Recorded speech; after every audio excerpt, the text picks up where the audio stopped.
we have two distinguished speakers joining us. We are very honored, both of you are here with us. And we have at least two interesting topics that we will cover under the umbrella of Communications for Development, because as we know, this is a very, very timely and timeless topic, right, as they say. So I'm delighted to introduce our first speaker, David Klimesh. Actually, in my group, we had Martin David, who said, the only reason he joined today's webinar is because of you. So I think your reputation precedes you. So David is a leading Czech journalist, and he's a chief social economic commentator of the Czech media outlet Aktualny. Sorry for my mispronunciation. And he's also a lecturer of communication and marketing and social sciences at the Charles University in Prague, right? Carl, yeah, how do you say Carl, right? You don't say Charles.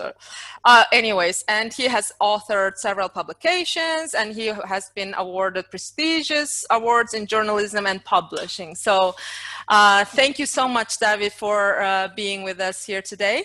And yeah, the floor is yours. In the next 8 minutes, and then I will show a 2-minute sign, and then we can proceed with questions and discussions later on. Thank you, David. The floor is yours. Thank you very much for this really nice introduction, dear colleagues. I'm really glad that I can be in this webinar, and I think it's really important to discuss about this issue, and I'm looking forward to the discussion after my very short presentation and Hannah's very short presentation. Well, I think it's a really important issue. I would like to start with my personal story, if I can. As a journalist, 2 months ago, I think, I had an interview with Czech Foreign Affairs Minister Tomáš Petříček about different topics. And after this interview was too long, and my editor in my media outlet decided to shorten it. And well, I think you can guess which part of our interview had to go away. It was about how it's important for the Czech foreign policy and international cooperation to push forward Czech part in official development agenda, and how it's important to cooperate with our, not only our priorities countries, but to be part of the UN and the EU action in this topic. And the argumentation of my editor was, well, it's not important, it's not issue.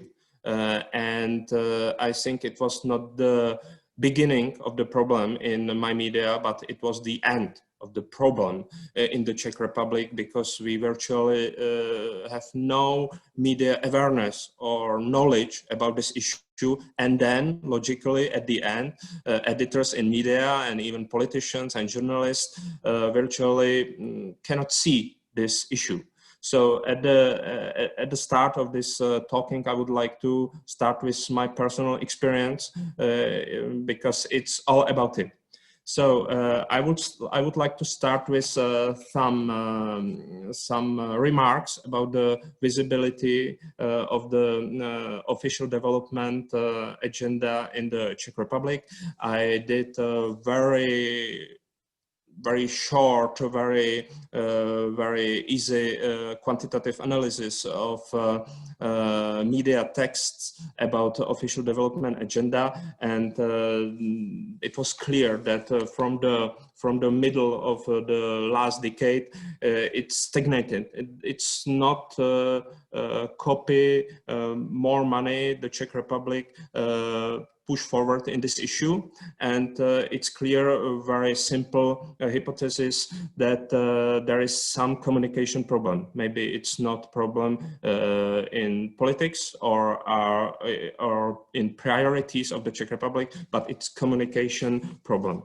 What is much worse? What's worse is that from the media text, I can see that the main bunch of text is from official media. It's the problem as well.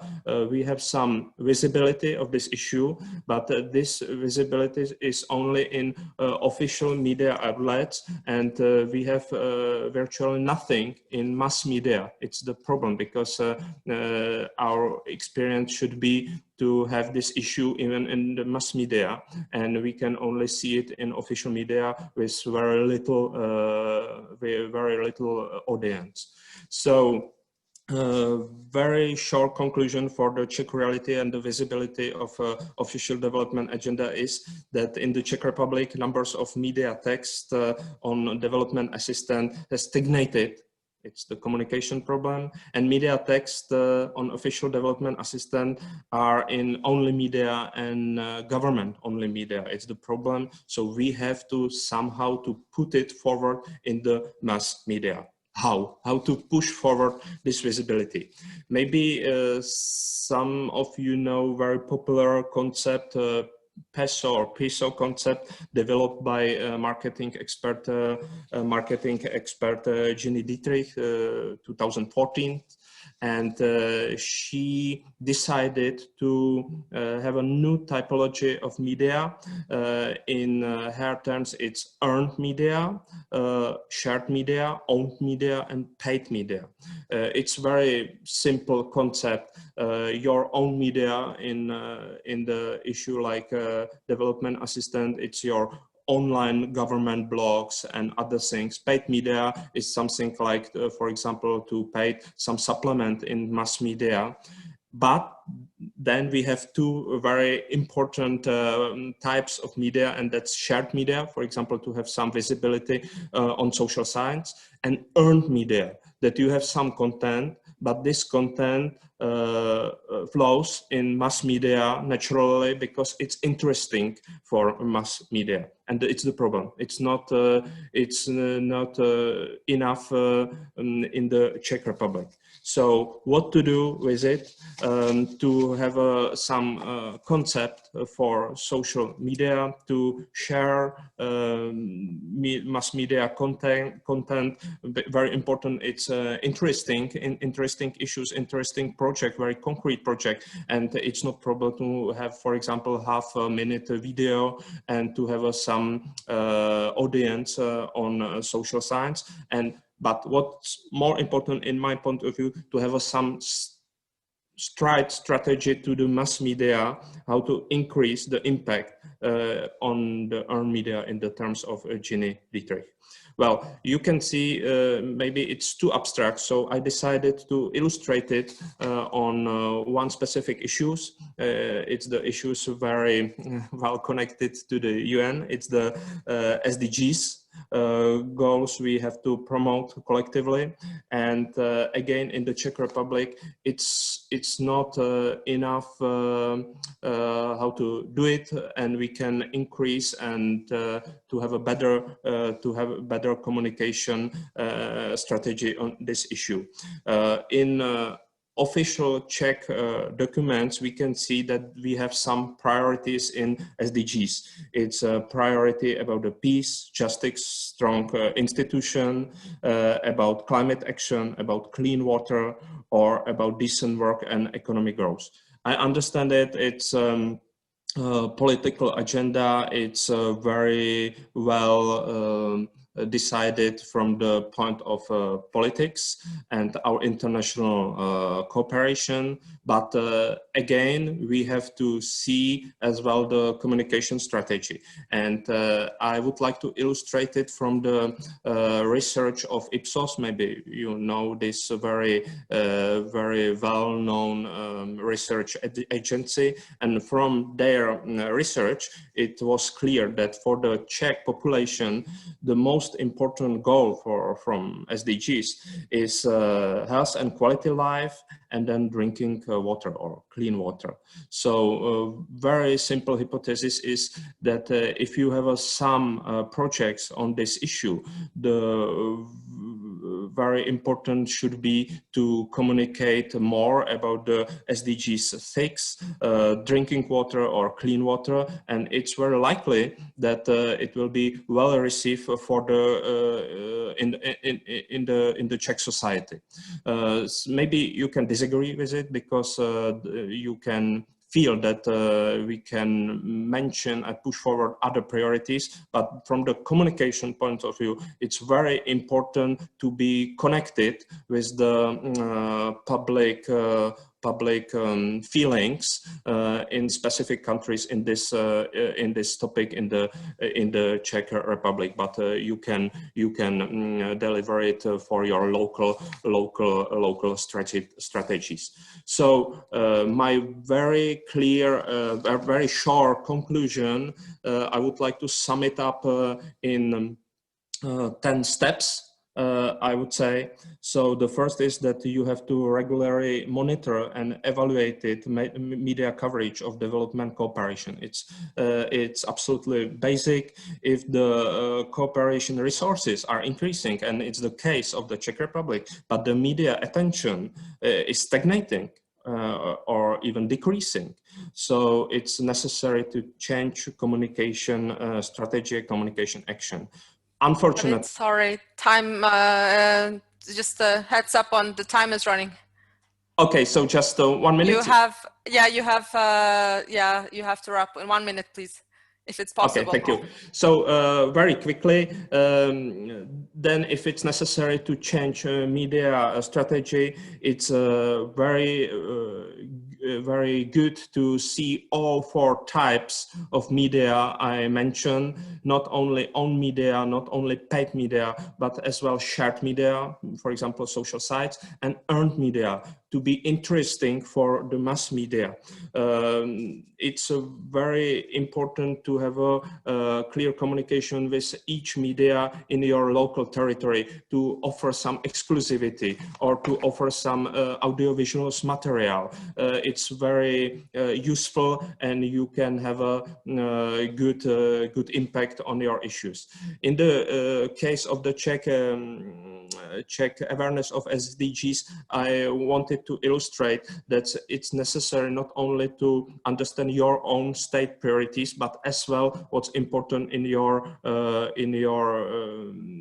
country, what people think it's important for them. For example, in the Czech Republic, it's clean water, and you can present it not only in the Czech Republic, but in development project as well. And the last thing I would like to mention is to have not only to have a right mix of media, but have some timeline, some time strategy.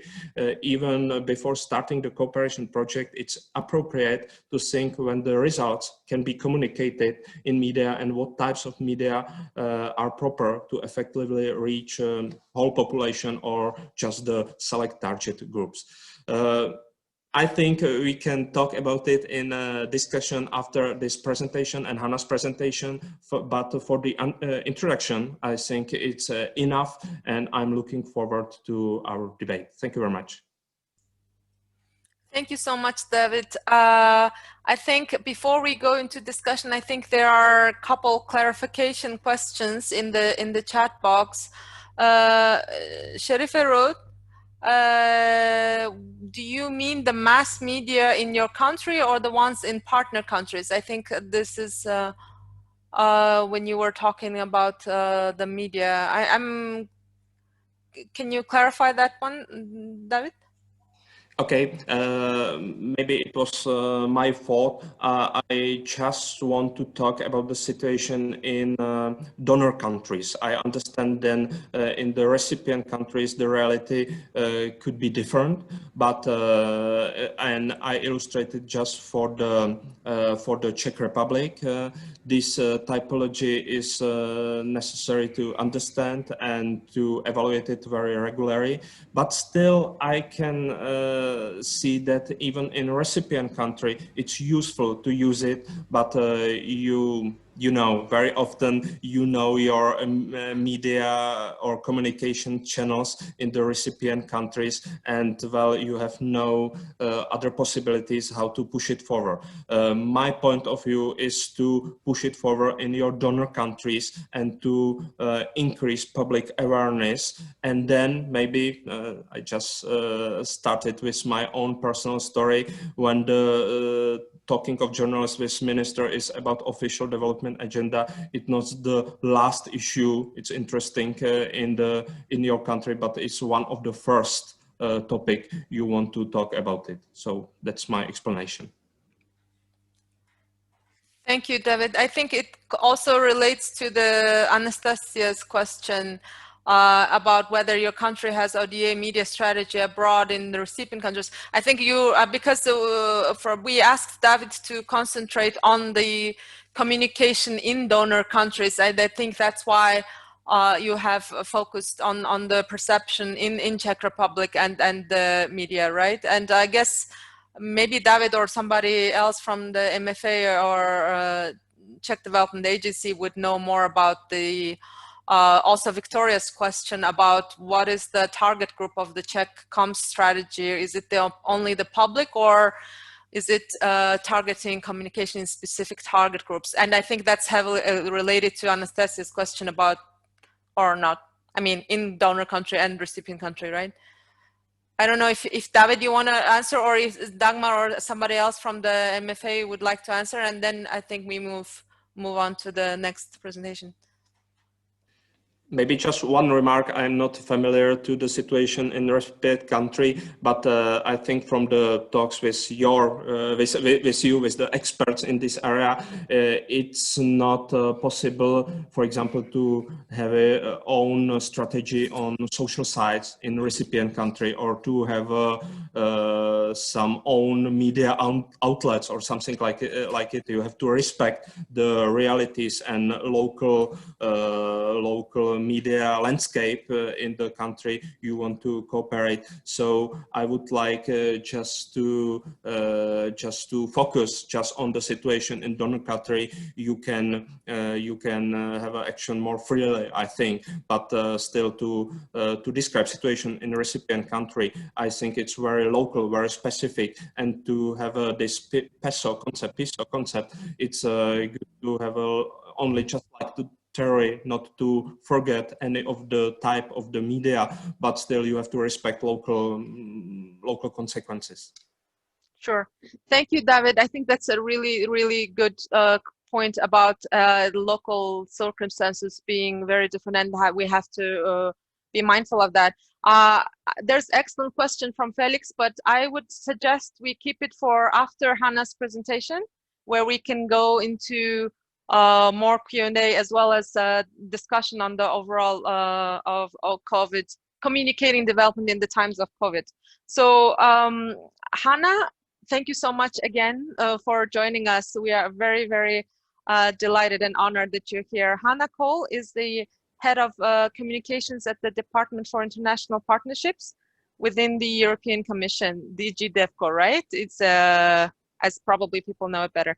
And she's been with the Commission for over 10 years and has been involved in a range of communication projects, ranging from crisis communication and high-level events. In her current role, she oversees events and campaigns both inside and outside of Europe on EU sustainable development issues. Hannah, the floor is yours. Today, you're going to tell us very interesting things about branding. So can't wait to see this. Thank you. The floor is yours. Thank you so much. That's a very kind introduction again, and really happy to be with you here today. I might try to tell you some things about branding, but I also hope to hear from all of you, because one of the things I'm very interested to do during this session is to get some feedback also from you guys on your views and where you stand on branding.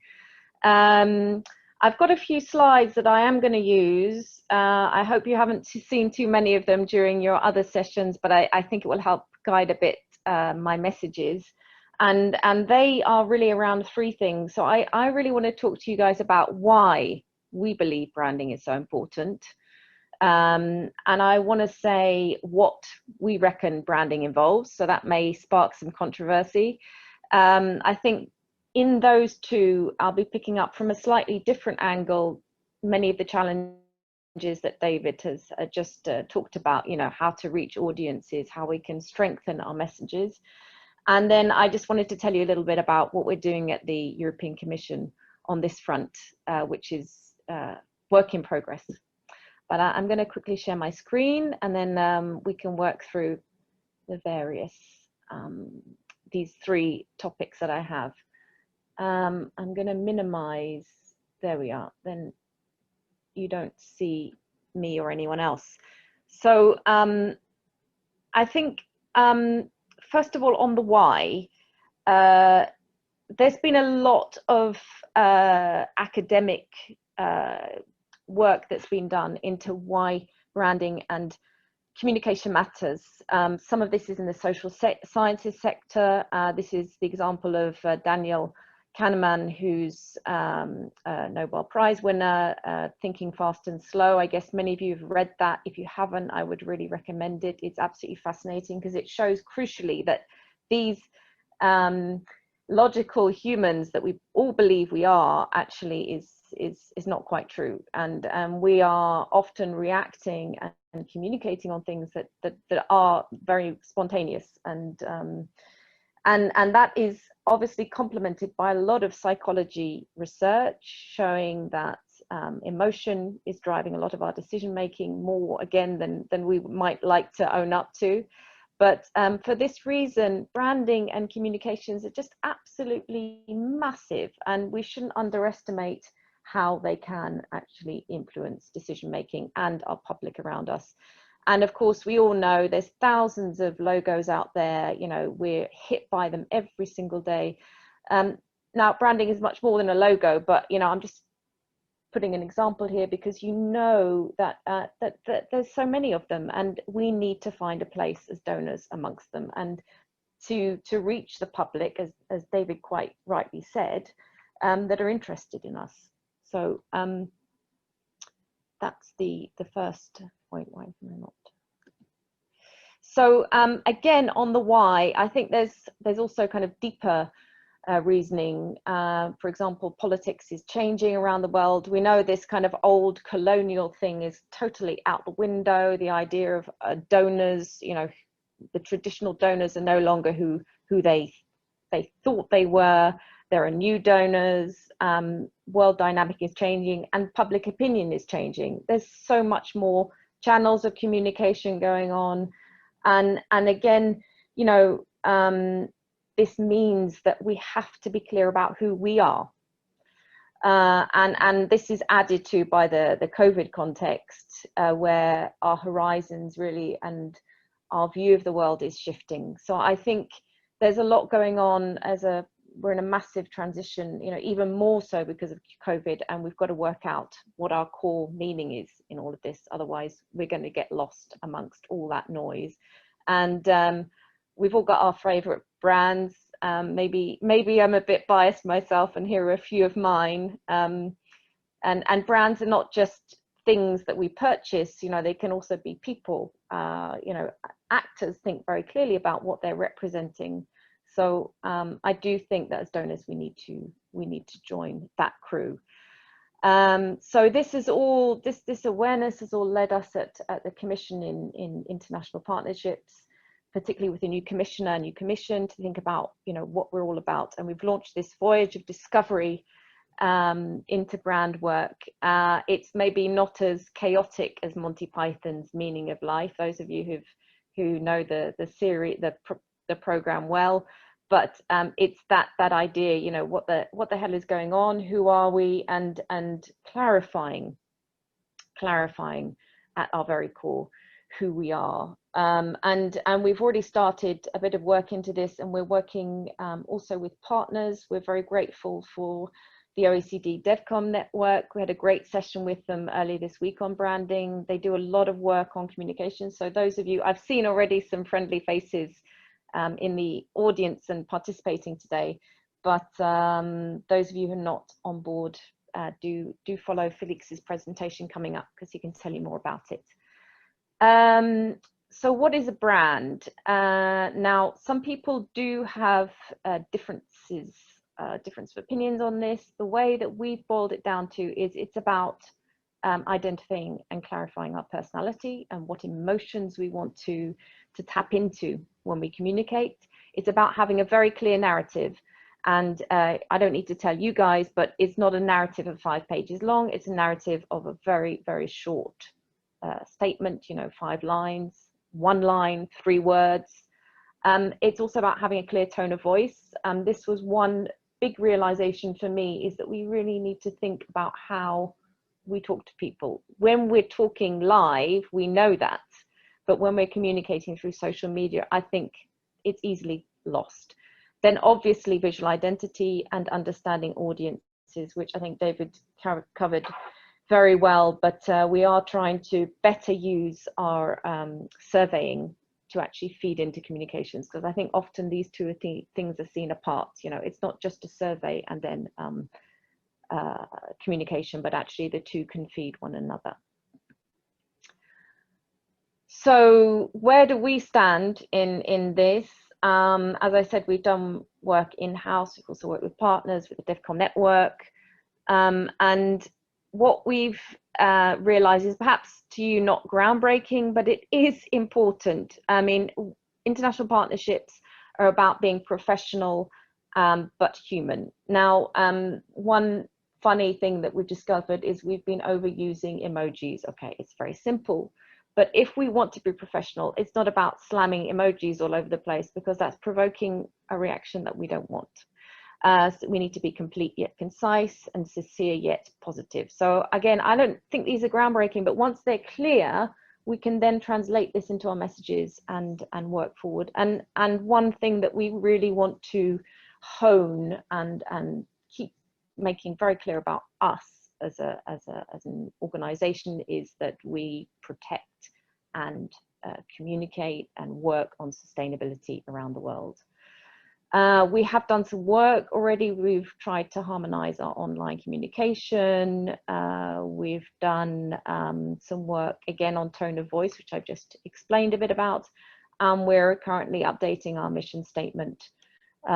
Just a little bit of a flash.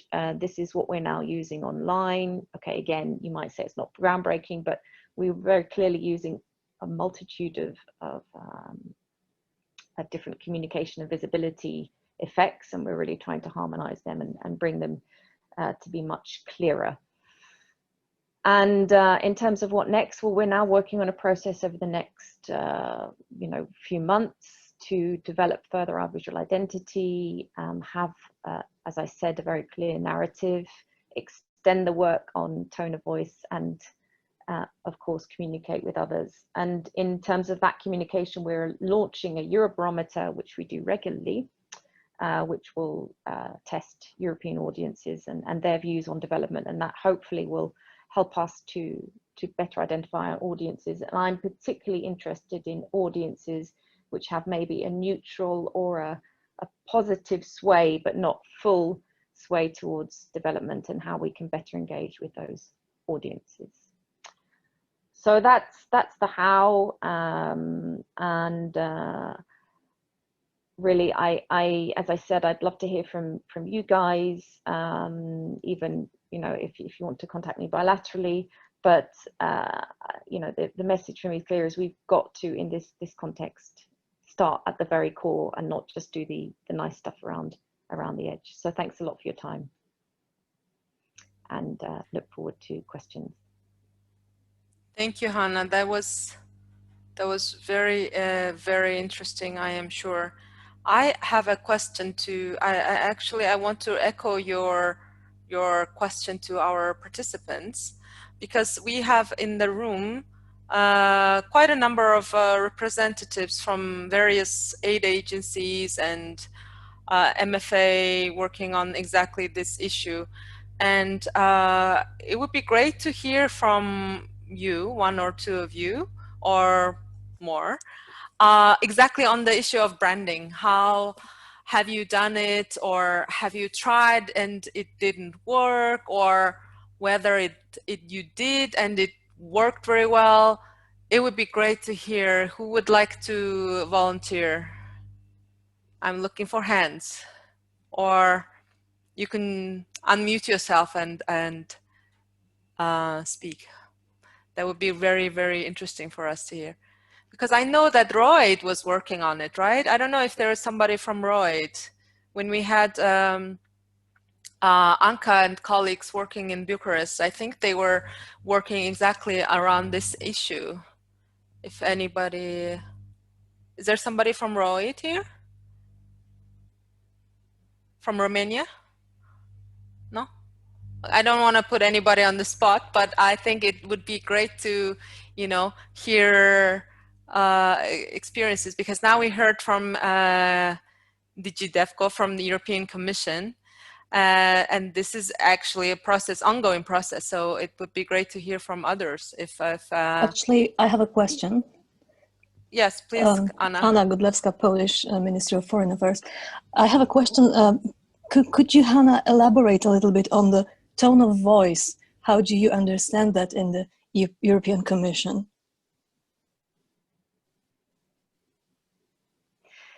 Do you hear me? Yes, yes, I do. Sorry, Okay. did I mute myself? Can you hear me okay? Yes. No, I'm good. I'm not muted. Okay. No, what we started to think about is, you know, you use a tone of voice in order to tap into emotions of your audience. So who are we? Are we somebody's friend? Are we somebody's, let's say, advisor, a bit like a, you know, a point of reference, a bit like a doctor or a some other professional that, you know, a kind of a counselor? Or are we a teacher? And I think, you know, we're definitely not a teacher. We're not talking down to people, and we're not trying to educate them from above, or at least an old-fashioned teacher, let's say.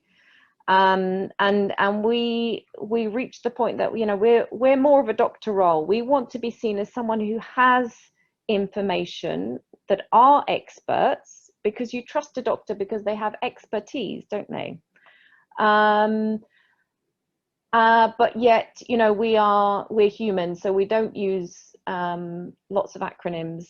Maybe those communicators amongst you will be able to be sympathetic to me that acronyms are, you know, absolute disaster, and long-winded technical terms as well. So we want to be human, and to be able to tap into you know, a conversation with people who are not experts like ourselves. So I think I shared in one of my slides the conclusion that we came to, that we need to be professional yet human, complete yet concise, and sincere yet positive.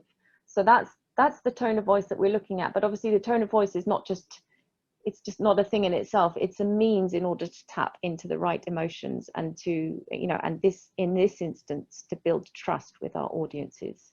So it sounds kind of a little bit superficial, but I think it's fundamental, and it means that we're more coherent in our communication. And as I said, you know, we discovered silly things along the way, like exclamation marks. Thousands of exclamation marks are really not who we are. You know, we are someone that we want to be trusted with valuable information. So exclamation marks are not translating that appropriately. Is that kind of what you wanted to know? Yes, thank you. Thank you so much. Can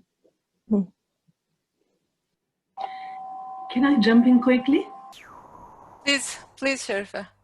Hello, Hannah. I have a question about the sentimental part of communication, because we are working with emotions, right? Especially in humanitarian aid. Actually, all of the official development aid issues, we are trying to get across the message and make sense of what we do, right? And to, let's say, justify all the efforts of the countries in other parts of the world, especially when there's economic problems inside the country itself, and donor countries, I mean. So you need to convey your message very well to your public while using graphic pictures, or, you know, children or miserable looking women. Personally, me, I'm having a hard time to tell my colleagues, you know, try to minimize the use of children pictures and women pictures. So what's your strategy in child safeguarding and safeguarding on women in this part of the work, actually? the emotional part of the work. Yeah, I think it's really, really important actually, and it does translate into photos. I completely agree with you. Now, again, at DevCom this week, Felix, maybe you can help me with the guy that you brought along, but he had done a lot of work into emotion and had studied and did a short presentation on the fact that it's important.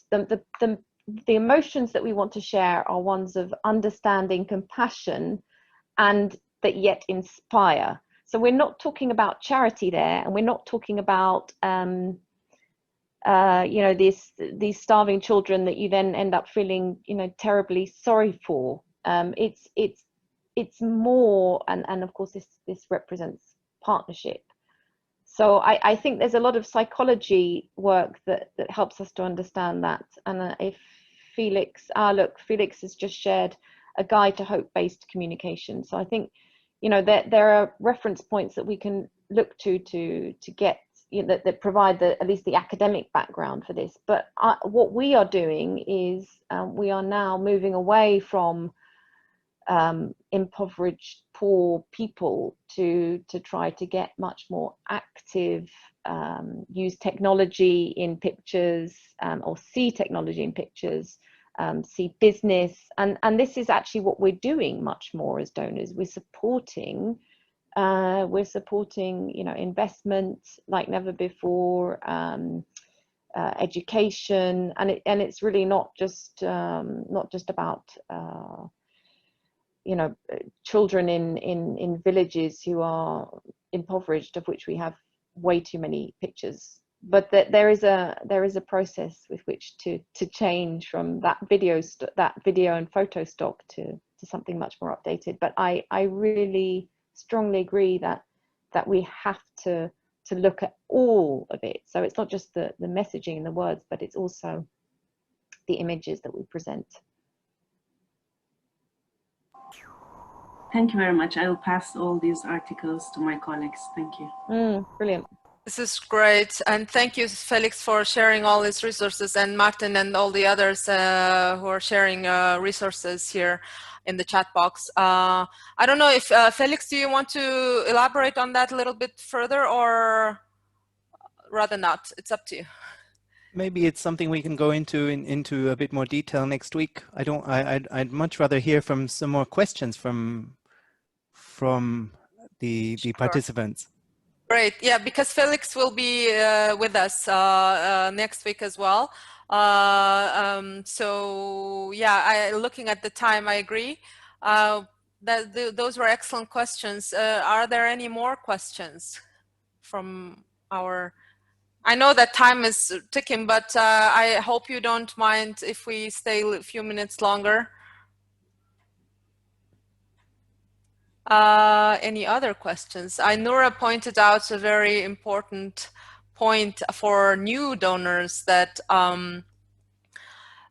you know, we can work on branding and we can work on many things, but it also has you know, communication to the public in the donor countries, which David had elaborated on, is a very important aspect. Actually, in related to that, Jenny, could we have that one poll about the communication in the era of COVID? Because we already heard, you know, in media, we also see that, you know, our weakest link, COVID, shows us that international development cooperation is so important, because if one is not safe, we are all not safe. So does it make your work now easier, the communicating development cooperation? Or is it making it more difficult? Because obviously there's the domestic resources and financial pressure, etc. So let's hear from you if it's easier or more difficult to communicate international development cooperation during COVID era. Shall we see the results or not yet? Everybody see the poll? Yes? Okay. And answered yes.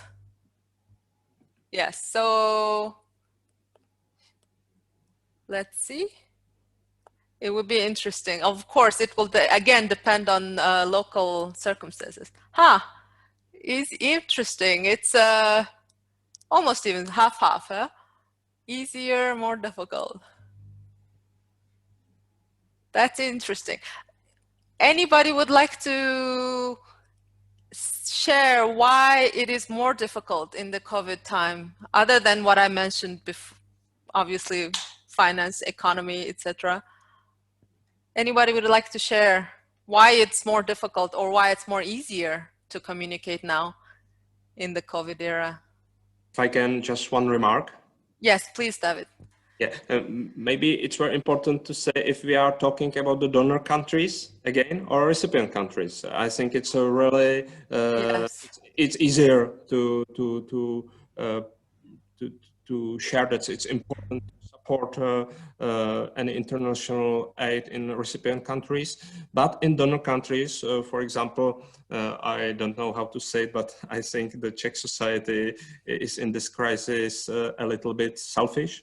Unfortunately, it's harder. It's harder to promote the official development agenda. We cannot see anything about it. And maybe if I have a word just to go back to my presentation, it's hard to share some abstract like a whole development agenda during the crisis in donor countries. But if you are focused on some specific agenda, like for example in the Czech Republic, the clean water and these things that are important for the publics in the Czech Republic, you have some chance to still share it in communication landscape, in mass media. And so again, to my first presentation, it's really important to know what's important for your local publics, and then to share it. Because if you are just focused on something abstract like a whole development agenda connected with something like humanity and these very big issues, it's unfortunately, it's very likely that you can lose it in communication landscape during the crisis. Yeah. No, that's absolutely right. You will be, yeah, it will be drowned out, right? And you need those anchoring, or I mean, you need some, yeah, let's say link to what is already existing. So we have hit the 1 hour mark, and I wonder if there are any burning questions for either for our speakers or for our participants. Any hand or if I may step in? Yes, please, Martin. I would like to ask one question that is quite crucial for me, actually, because we as UN personnel have to follow quite strict rules when it comes to PR and public presentation. So even though when we have good stories, we don't have as high outreach as we would like to have, you know, because we are not allowed to use the strategy and techniques of yellow journalism that usually attract the most attention. So I would like to ask for some tips for some like catchy strategy how to increase our outreach for our official UN channels. Thank you. Is it directed towards I think actually it's the same problem that David mentioned. It's not just a UN problem. It's very much the development cooperation, as David said. David, you're raising your hand. Yes, please. Well, I would like just to repeat my remarks about importance of earned media, to have a good relationship with the journalist in the mass media. It's very often, it's, well, just not only about the development issues, it's about the European Union issues and other issues. It's very clear that your institution are under very strict rules, and I think it's good for us to debate about it in this way. But still, it's possible to have a good relationship partnership with journalists in the mass media to provide them some materials, some tips on stories, and I think you have find your own balance, what's okay, what's not okay, and again, it's very different in each recipient countries, because you have to know or your local consequences of this acting, but still to have your own media, your own websites with very interesting issues without any flow to the mass media in your local landscape, well, it's not communication strategy. So again, I would like to mention the typology of Ginny Dietrich, not to have only own media, paid media, but to have a shared media. And if you have no room for your to be active on social sites, then to be focused very clearly on earned media and have a good relationships with local journalists. Thank you, Hannah. Please. Yeah, may I think that's really interesting, David, and it really is not to be forgotten. I wanted to add to that I think there's also working with others to communicate your messages, and actually, of course, this is something that UN does pretty well. You know, various examples of UN ambassadors and things like this, and it's something that we want to explore more within the EU, because one thing is to say stuff yourself and the other is to get others to say it for you, and maybe even better. So even with the UN, for example, where we have a program, a spotlight program to end violence against women and girls, and through that we've launched a contract to work with a range of influencers called the Good Will Club or something like this, and actually the influencers are kind of grouped together to say good things, and well, we'll see what happens, but I think this is worth exploring too, to get others to say those things for you. Great point. Yeah, we can only get the message across if we, you know, bundle our forces together and yeah, amplify it through various means. I'm mindful of the time, so if there are no burning questions, I would highly encourage you to continue this discussion on SparkBlue. We will share the recordings there, as well as some of the resources that were shared today. And please do continue the discussion and amongst yourselves. I think there will be a lot of wealth of information there. And before I close today's webinar, I would like to ask Felix, who was already mentioned several times, Felix. Felix is the coordinator of OECD Development Communication Network, and he will, yeah, if you could tell us what awaits us next week, Felix. Little elevator pitch to encourage everyone to come back. Yes, that's exactly that. Great. Well, thank you so much for the invitation. So you've just mentioned the Development Communication Network. That is a global network of government officials who work in communications for development, for sustainable development and international cooperation. It's a peer learning network.